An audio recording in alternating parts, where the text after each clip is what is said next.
We live in arguably the richest country in the world, maybe the richest country in history, and yet still almost everybody I know is basically a slave. I mean, whether you want to call it indentured slave or whatever, wage slave, almost everybody is working all the time just to get the necessities to survive: housing, transportation, food.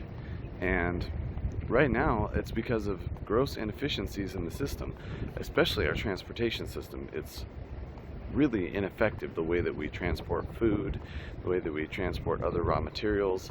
The price of gasoline is ridiculous. There's so many aspects of that could be solved. And then of course there's the price of housing. Housing is insane. Airbnb is just making housing more and more expensive, especially in locations where people want to live, where the weather's nice. It's becoming more and more difficult to afford anything. And you've got politicians claiming that they've got solutions, whether it's universal basic income or socialism or fascism or all these different kind of ridiculous notions. But all of those are terrible ideas, let's be real, and also probably none of them are actually going to work, especially when most industries are now completely overrun by giant multinational corporations that have squeezed every last penny of profit out and made it almost impossible to make a decent living in the middle class. Essentially, at this point, there is no middle class. You're either one of these corporate shareholders making profit on all the stocks, or you're a wage slave. And I have a solution for all of that. It's a technological solution, and it's called airships.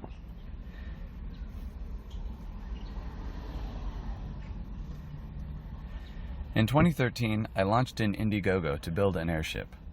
I was hoping to pursue airship design in a manner similar to the way Elon Musk has been developing Tesla. Make a few ridiculously luxurious flying RVs, so movie stars and other celebrities could take the comforts of home with themselves anywhere in the world, and then once the company was in profit, work on a smaller commuter vehicle reasonably priced for the general populace. My IndieGogo was not a success. I had a few backers support me, but all at one of the lowest levels, which the reward for was a collection I had amassed of every documentary I could find about airships.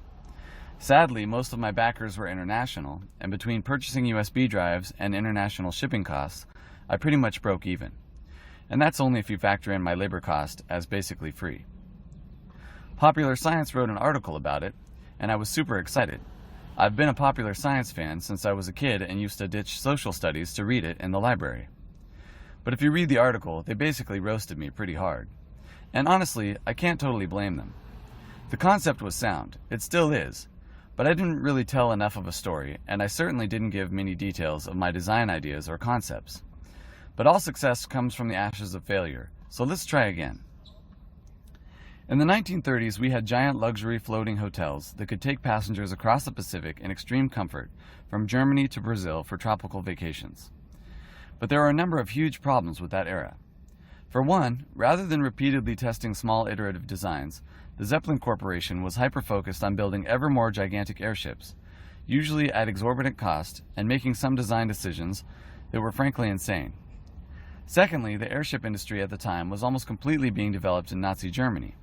They were not popular internationally, and had a hard time getting a lot of the materials they needed. Plus, they had just got their butts kicked pretty severely in World War I, and also this was primarily during the Great Depression, so needless to say, funds were pretty tight. Thirdly, the leader of the Zeppelin Corporation, Hugo Eckener, was not a Nazi fan, so they basically kicked him out of the company and had pretty poor leadership by the late 30s. As a result, they had to cut a lot of corners and use less than ideal materials in the construction of their airships, eventually leading to the biggest flying vehicle ever made, the Hindenburg. Now, the Hindenburg was an absolutely preposterous design from the word go. It was enormous. It was over 800 feet long, and it was meant to carry 5 million cubic feet of hydrogen. It had been damaged by a high-ranking Nazi official who had smashed the tail section into the ground while trying to impress his girlfriend. It had been designed to use helium, which the Nazis couldn't get because the only place to get helium was in the US, and tension was already pretty high during the Hindenburg's construction. Then when funds ran low during the construction, this was the Depression after all, they made a few substitutions in the recipe for the exterior paint. The result being that the entire thing was basically painted in a mixture of thermite, gunpowder, and the solvent they used to mix those together was not much different than rocket fuel. Thermite burns at 2400 degrees Celsius. That's hotter than the core of the sun. I wouldn't ride a bicycle painted with that. Now think about the era that airships were initially developed in. It was predominantly World War I and II. Airships are not really a good design for war. They are giant bags of gas, not well suited to withstanding bullets, rockets, or any other violence. By design necessity, they have to be very lightweight, which means they really can't take a beating. Now, Germany still used airships extensively in World War I to drop bombs indiscriminately across the English countryside and cities, and also for reconnaissance.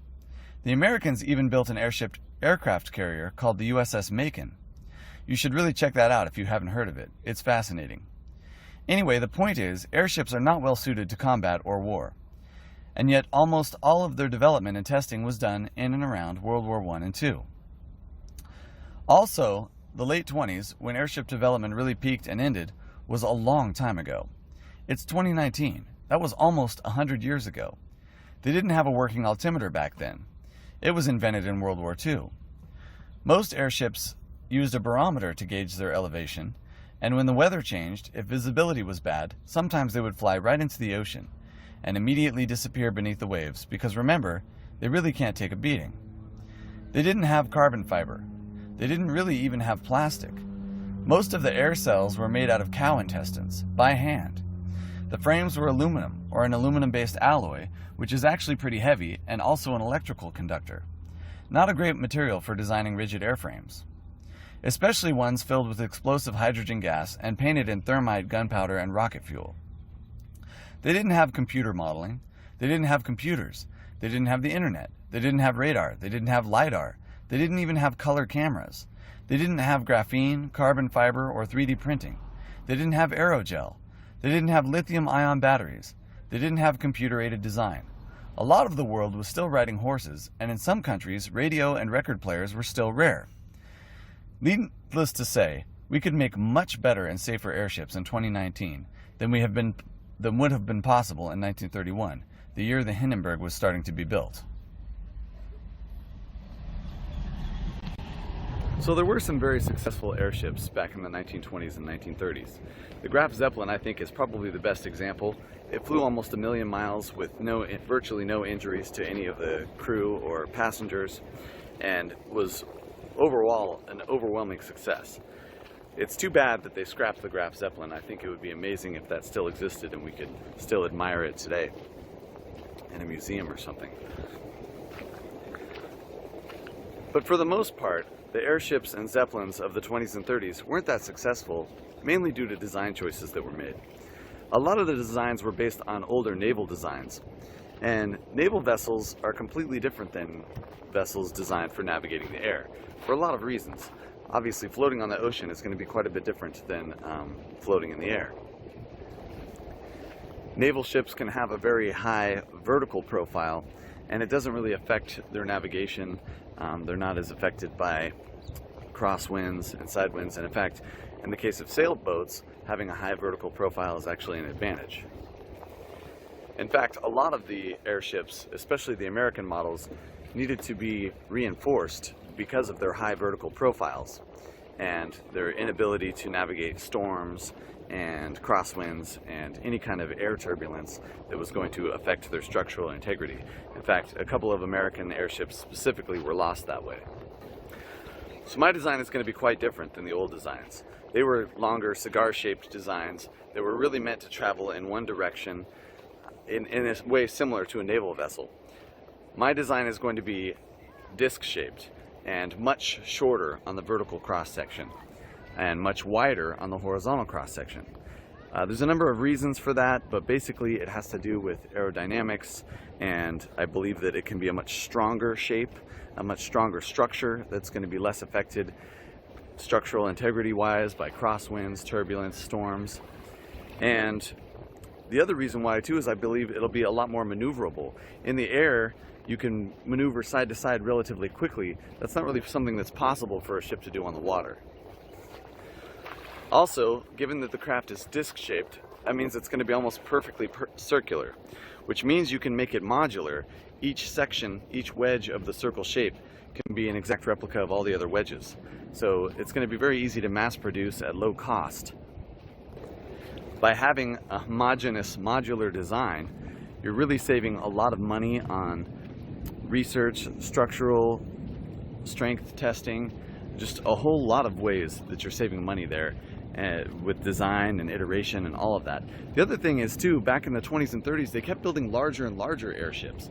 I want to build a whole bunch of very small ones first and really put them through their paces before I even begin to build one that you could ride in. My idea for the first few test models is something that can really just carry a cell phone around. So you could send a cell phone out somewhere and have a Skype call with somebody and, you know, kind of like a remote presence drone, but one that doesn't have to use energy to stay aloft because it's floating, because it's got hydrogen inside. A lot of people really freak out about hydrogen. They say, oh, it's super dangerous, it's flammable, it's explosive. It is in an oxygen-rich environment, and the atmosphere is an oxygen-rich environment. However, there were literally hundreds of airships that flew perfectly with no issue that used hydrogen until the Hindenburg, which, as we discussed earlier, was covered with thermite, gunpowder, and rocket fuel. So no mystery as to why that had a problem. I think that hydrogen could be completely safe. One of the things that I'm planning on doing is having the hydrogen ballonets. That's what you call the balloons that provide lift that are stored inside of an airship, a term invented by Alberto Santos Dumont, who was actually the inventor of the airship, is to have those ballonets in an environment that isn't oxygen rich. I'm not really sure which gas I'm going to use, something that hydrogen's not going to react explosively with though, so that you can have the hydrogen isolated from any oxygen. One possible option is nitrogen. Nitrogen's in the atmosphere, it's everywhere, and I don't believe that hydrogen and nitrogen react explosively, so that might be a possibility.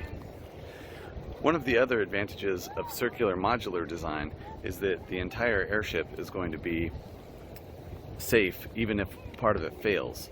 So if you've got 8 separate sections and one of them fails and is no longer providing buoyancy for the superstructure, the other 7 still are.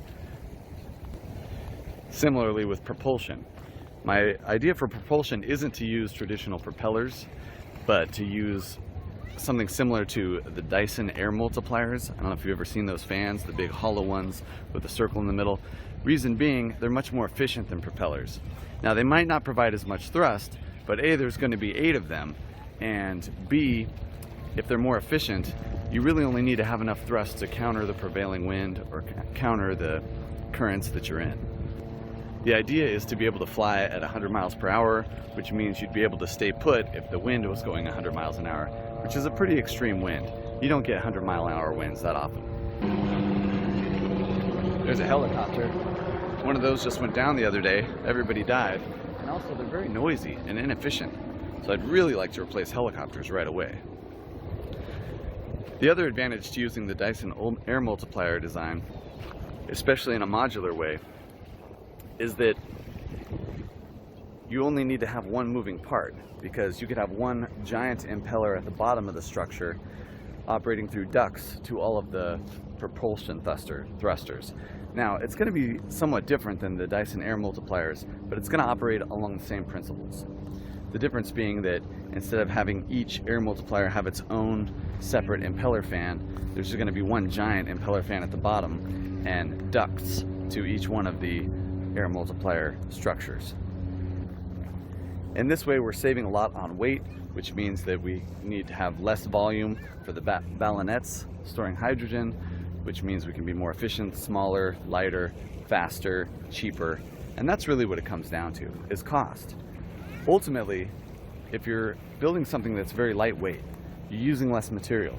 If you're using less material, it's generally lower cost, and that's the idea, to make these vehicles cheaper than you can make a car or a truck or a van or maybe even a motorcycle.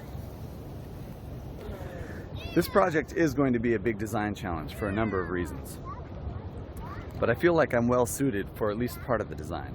I have a background in software engineering and information technology such that I understand that the way computer systems work, networking works, and a lot of the things that are going to be vital for the navigation system in particular are just things that I'm familiar with and know how to program. I think that a big part of the problem that Tesla's having with automated cars is they have to deal with existing antiquated infrastructure. They have to deal with traffic, with roads, with other people driving. There's just a lot of rules when you're trying to navigate a car through a city that aren't going to be an issue if you're in the air. In the air, you really just need to avoid other craft in the air and avoid airports and flight paths where, you know, commercial airlines fly. It's a lot less to worry about. So it'll be a simplified set of things that you need to program the algorithm to avoid. The other thing is, I've got a pretty good idea on how to do the 3D modeling of the surroundings in such a way that I think that we can have navigation be absolutely safe, more safe than a car, maybe even more safe than walking, statistically. So that's the idea that I have for my own role in the project. But I am going to need several other engineers and employees on this project, and it's not going to be easy. For one thing, I'm going to need some aeronautical engineers. I haven't really built airplanes or rockets or helicopters or anything that flies, and there's going to be a lot of things that we're going to have to test. We're going to have to do wind tunnel testing, we're going to have to do computer modeling, we're going to have to do actual flight tests, and there's a lot of math involved in some of those aeronautical equations that I'm just not familiar with, so I'm going to need somebody who does that. I'm also going to need a materials engineer, at least one. A lot of the materials that I have in mind are things that exist right now that are very common and abundant, kind of off-the-shelf parts, but some of them are not, and we may have to figure out what's going to best serve our purposes as far as materials, what kind of compounds and elements we're going to be using for those materials, etc. And that's, again, something that's not really a specialty that I have, so I'm going to need a materials engineer. Also, I'm going to need some kind of mechanical engineer. I've built a lot of things in the past. I've remodeled a lot of old cars and computers and houses, so I'm pretty good with 3D design on paper. I'm not really an expert when it comes to Blender or any other 3D modeling CAD software. I just haven't, that's just not something that I pursued myself, and we're definitely going to need somebody who's really good at 3D design, especially structural engineering, and where the rubber meets the road as far as putting it into a computer and modeling it.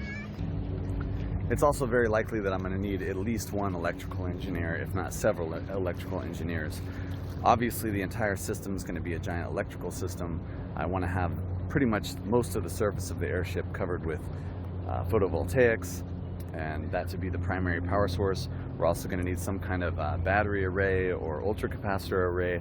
I'd really like to use something abundant that's not very costly, so that we can mass produce it and mass cheaply. I don't know where we're at with graphene ultracapacitors specifically. I know they've made a lot of headway on that, at least design-wise and in the lab. I haven't seen commercial ones available that I feel are a reasonable price at this point, and I haven't seen them mass produced. And it's telling, for example, that Tesla is not using graphene ultracapacitors. That makes me kind of think that they're not ready for prime time. However, if we could use something like that instead of lithium-ion batteries, I think we'd be a lot better off in the long term. So yeah, definitely there's going to be a lot of electrical engineering to do on this whole project. And again, that's something I'm not, I've dabbled in, I've soldered a lot of things together, I've built 3D printers, I've, obviously done everything regarding computers and routers and stuff like that, but actually designing a system from stem to stern and understanding all the electrical requirements is going to require at least another engineer for that. Then, of course, if you're managing a giant project like this and trying to compete head-to-head with companies like Tesla and Ford and Boeing, and that is the intended goal of this project, there's just going to be so many things that are going to need to be done.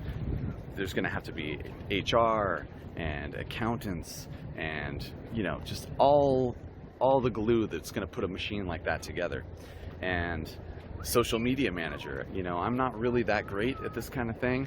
I've got a nice phone, and it's a beautiful day here in Waikiki, and I can speak reasonably well with a fairly clear English American accent, but ultimately I think it would be a lot better if we had a higher production, something that really kind of grabs the attention of the people better 3D modeling, better conceptual art, all of those kind of things. I'm gonna need all of that. And I think it's time to liberate humanity from the two dimensions that we've been living in for our entire evolution. It's time to get into the 3D. And I don't see that happening with airplanes or helicopters or jetpacks. I don't see that happening any other way than very calmly floating away with a computer-controlled airship. I think that we've kind of been on this path for the last 80 years since the Hindenburg disaster that is kind of like a weird dystopia where we avoided maybe a future that could have had a lot more flying involved. And I think it's time to get back on that track for our species and kind of liberate people from government, liberate people from location, liberate people from the ridiculous price of housing, and all of this can be served by autonomous solar-powered airships. I think that I've got a plan and a vision that could actually work. And why not try? I think that it would be so much better for our species to be freed from the bonds of gravity and from the bonds of the system that we're in, that it's worth a shot. You know, people are talking about universal basic income and, you know, the migrant crisis and all these issues. And the reality is none of these issues are going to solve themselves. We have to solve them. And waiting for the governments to solve them is a catastrophe. It's never going to work. It's never going to happen. And the current situation that we have with the corporate control of almost everything that we live and use every day, you know, whether it's like the crazy monopoly that Amazon has become, or the crazy monopoly that Google has become, unless we really build a decentralized infrastructure for ourselves and our families to escape into, we're going to be underneath the corporate and government jackboot forever. And I want out. And I want out for my kids. I don't want my kids to have to rely on Amazon and Google. I want my kids to be able to float away and go wherever they want and get the cheapest mangoes on the planet for free in an autonomous solar-powered airship. And I know that sounds crazy because we're not there right now, but it's certainly possible.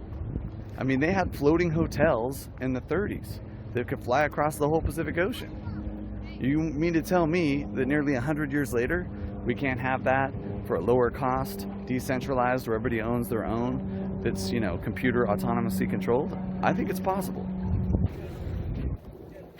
But we live in a world where doing these kind of things isn't possible without a little bit of money. And I'm gonna need money. I'm gonna need some money to hire some of these other engineers. I'm gonna need money to find a location to build these things. I'm gonna need money to do wind tunnel testing and software modeling, and I mean, all of this is gonna cost money. There's no such thing as a free lunch, and none of this is gonna be free. I do think I could do it with a shoestring budget, relatively inexpensively. I could probably do 90% of it myself, although that would take a long time. I think that if I was able to get some of these other engineers on a team in a location together, working proactively as a team on each individual problem as they arise, we could go a lot faster. And that's what I'm looking to do with this IndieGogo. And I hope you're with me.